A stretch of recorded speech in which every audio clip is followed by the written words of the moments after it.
Nous sommes le 19 novembre 1977. Il est 7h30 du soir à l'aéroport de Lod, en Israël.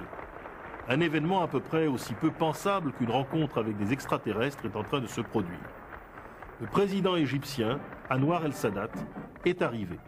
Et son cortège va se rendre directement à Jérusalem, ville sainte des 3 religions monothéistes, capitale contestée de l'État hébreu. Le lendemain, il s'adressera au Parlement israélien, la Knesset, réunie en session extraordinaire. Son discours est moins un manifeste politique, un programme pour la paix, qu'une déclaration de réconciliation qui dépasse tous les calculs quotidiens. Je viens à vous, l'esprit et le cœur ouverts. Après 3 défaites écrasantes, en 1948, 1956 et 1967, où chaque fois l'Égypte a porté le plus lourd fardeau pour le compte de l'ensemble du monde arabe, et une victoire morale, la guerre du Kippour en 1973, qui s'est tout de même soldée au final par une nouvelle défaite militaire, Sadat clôt avec ce geste d'une portée incalculable un cycle de près de 30 ans d'affrontements. Pendant ces 30 ans, l'Égypte s'est peu à peu dotée d'une armée considérable qui a certes rehaussé son prestige et sa capacité d'intervention dans le monde arabe, mais aussi grevé durablement son propre développement. Sadat ouvre ainsi une perspective grandiose pour toute la région, celle d'une réconciliation possible des Juifs et des Arabes. Le peuple israélien ne s'y trompe pas, qui lui réserve un accueil enthousiaste dans les rues de Jérusalem qui n'auront jamais plus à ce jour reçu une telle foule joyeuse et émue jusqu'aux larmes. C'est le grand tournant de la politique arabe. Comment y est-on parvenu? Quelle est tout d'abord la situation au Proche-Orient quand Sadat arrive au pouvoir? Nasser meurt brutalement d'une crise cardiaque le 28 septembre 1970.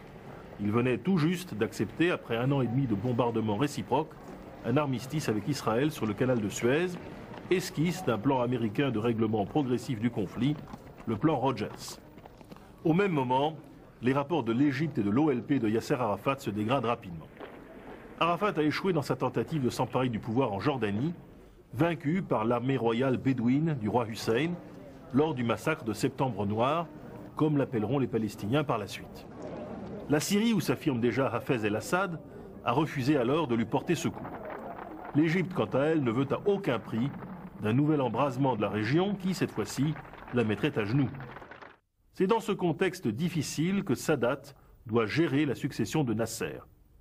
Et, à la vérité, personne ne parie sur sa longévité ou son expertise. On le sous-estime parce qu'on ne le connaît pas encore. Or, qui est Anwar el-Sadat?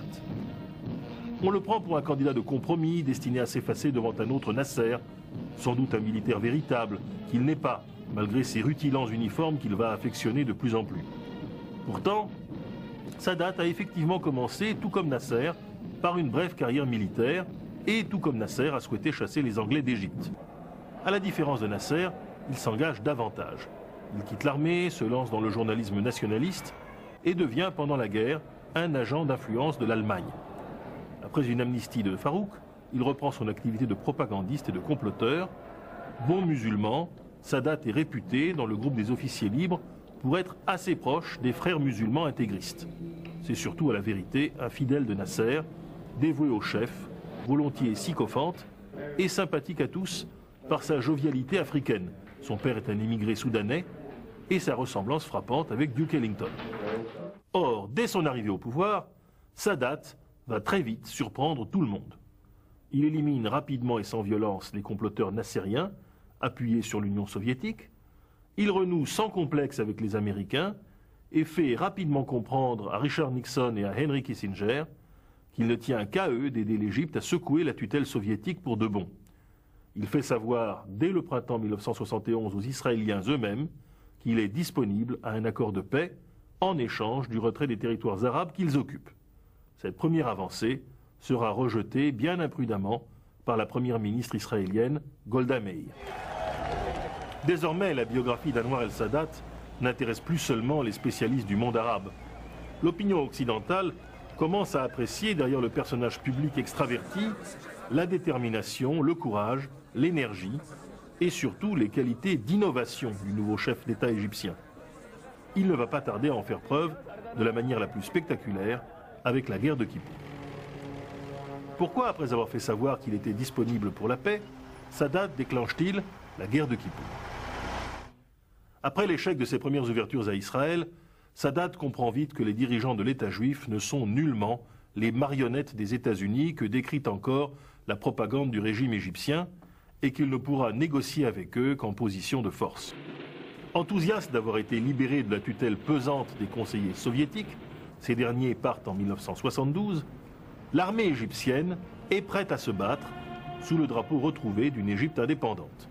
Mais ces prises de distance avec Moscou valent pour l'instant à Sadat plus d'ennemis, l'OLP d'Arafat, la Libye de Kadhafi, la gauche arabe en général, que de nouveaux amis. L'Amérique est loin. Seul Assad en Syrie, formé en Égypte comme pilote de chasse et également hostile à Arafat, lui demeure encore à peu près acquis. Pour Sadat, de plus en plus accusé de vouloir brader l'héritage révolutionnaire du nationalisme arabe, il s'agit de confondre tous ses critiques, en se montrant meilleur stratège que Nasser, capable de se battre, mais pas jusqu'à l'apocalypse finale. Il lui suffit d'une victoire, d'une seule victoire, limitée, qui lui permette, ainsi qu'à Hafez el-Assad, de faire la paix dans l'honneur. C'est ce qui va se produire le 6 octobre 1973. L'armée égyptienne franchit par vagues successives le canal de Suez en 8 points et parvient en quelques heures à se ménager une tête de pont d'une dizaine de kilomètres de profondeur sur l'autre rive. Au même moment, les blindés d'Assad, appuyés par une brigade marocaine et des renforts irakiens, bousculent aussi l'armée israélienne sur le plateau du Golan. En une semaine de bataille violente, la plus grande bataille de chars depuis 1945, les Syriens seront finalement repoussés après avoir pénétré de près de 50 km dans le Golan, et les Égyptiens eux-mêmes seront encerclés dans leur tête de pont après que le général Sharon eut réussi à son tour à opérer le mouvement inverse de débarquement sur la rive africaine d'un corps israélien. Les Égyptiens ont gagné des batailles, mais largement perdu la guerre. Kissinger impose quelques heures plus tard un cessez-le-feu qui évite à la 5e armée égyptienne l'humiliation de devoir capituler. Mais l'honneur égyptien, l'honneur arabe ont été lavés par le courage de leurs armées. Même vaincue, l'Égypte sort moralement victorieuse de l'épreuve, bien qu'elle soit plus isolée que jamais sur le plan diplomatique et définitivement brouillée avec la Syrie de Hafez el-Assad qui reproche au commandement égyptien de ne pas l'avoir épaulé au pire moment de la bataille au nord par une seconde offensive au sud. Toute la donne régionale est ainsi bouleversée. À partir de là, Sadat décide d'aller très loin et très vite dans la voie de la paix avec Israël. Pourquoi ? Sadat est persuadé, au moins depuis 1967, que la paix est nécessaire à l'Égypte. La situation intérieure l'inquiète et il souhaite désormais s'émanciper totalement des alliances progressistes de Nasser, réintroduire l'économie de marché et pratiquer l'ouverture au commerce mondial. La guerre civile libanaise, les progrès d'Assad, allié désormais à son voisin Kadhafi et à l'Union soviétique, qui durcit sa politique, le conduisent également à accélérer son rapprochement avec l'Occident. Mais en Israël, le parti travailliste avec qui Sadat avait commencé à nouer des contacts ne s'est pas relevé des erreurs politiques et militaires de 1973 et en 1977, ce sont les nationalistes intransigeants du Likoud de Menachem Begin qui arrivent au pouvoir. Paradoxalement, c'est cette victoire de Begin qui va conduire Sadat à franchir le Rubicon par un geste de paix beaucoup plus radical encore. Plutôt que de continuer vainement la politique des petits pas, Sadat sait que Begin, qui inquiète tout le monde, doit lui aussi s'affirmer comme un homme raisonnable. Il sait en outre que le vieil idéologue de la droite nationaliste est flanqué aux affaires étrangères et à la défense de deux généraux acquis au processus de paix avec l'Égypte, Moshe Dayan et Ezer Weizmann. En oriental, plus sensible à l'intuition fondamentale qu'aux attitudes trop calculées jusque dans le détail, il décide de ne plus attendre et annonce son intention de se rendre à Jérusalem. Foudroyé d'étonnement, Begin ne pourra que l'accueillir avec les honneurs qu'il mérite. Sa seule présence suspend un demi-siècle de méfiance israélienne.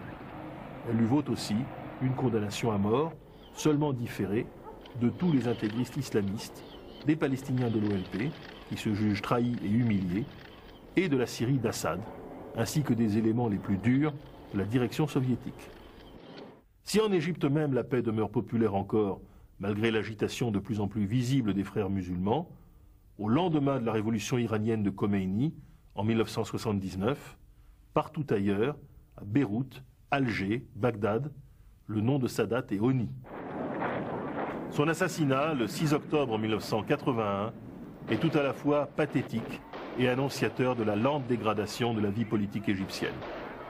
Audace des meurtriers, des intégristes pro-iraniens qui jouissaient de complicité importante dans l'armée, réjouissance obscène organisée par l'OLP à Beyrouth, solitude de sa veuve et de ses enfants dans un pays qui semble prompt à tourner la page de la paix manquée avec Israël, arrogance des frères musulmans dont l'influence n'a depuis lors fait que croître. Il n'importe. Par son courage prophétique, son audace et sa détermination, Sadat le Soudanais, Sadat le mal-aimé, a réussi pour son pays l'équivalent de la décolonisation pour les pays du Nord. Ayant renoncé au rêve impérial de Nasser, il laisse à son successeur Hosni Moubarak une Égypte modeste mais viable et le souvenir de deux très grandes victoires pour son peuple, le franchissement du canal en octobre 1973, le bond en avant dans la réconciliation avec Israël en 1977, suivi des accords de Camp David l'année d'après, qui lui restituent intégralement le Sinaï. Un avenir prochain rétablira sans doute son extraordinaire courage, et l'Égypte, qu'il aimait tant, finira un jour par le pleurer. Ce sera sa troisième victoire, posthume celle-là.